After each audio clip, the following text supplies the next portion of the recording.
chua sim na kan ram do the kan zo thla mi jing nu pek ram atu kan chan zai go hen chang e tor thiam har go e khozaro a tin lo ro lo van ro hung ra in tini nol chi mo kan ram do te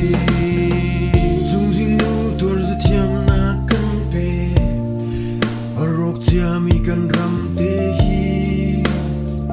nol chan go si chung pa thian sin rem chan go se kan ram te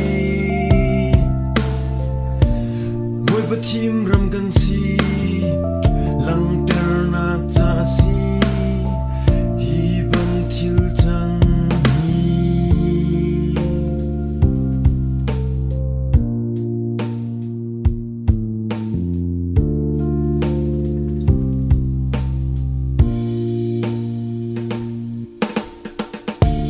boi dot kan ram rok rong ai ding o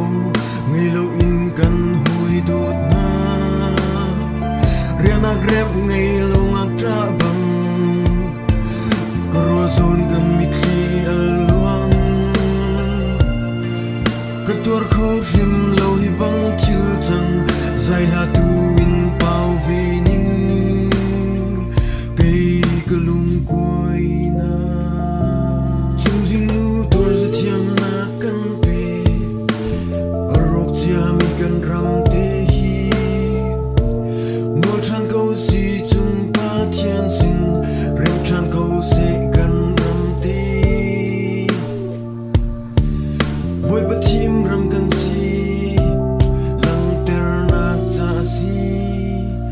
hi ban thil chang hi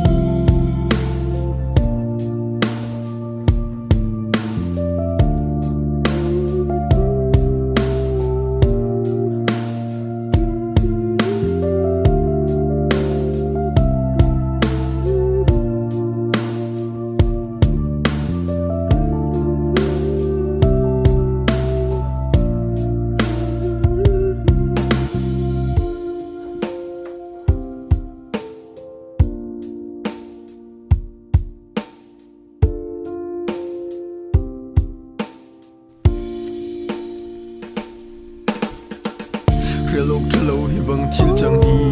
afa kun lai anom min chung khar har na tanga lung siwang in ku an sak lai ngai chu pum chan tu an her ko ai ok ti rol nei lo in kan hoi do tampi na nang la kai ni tran pi ko na u si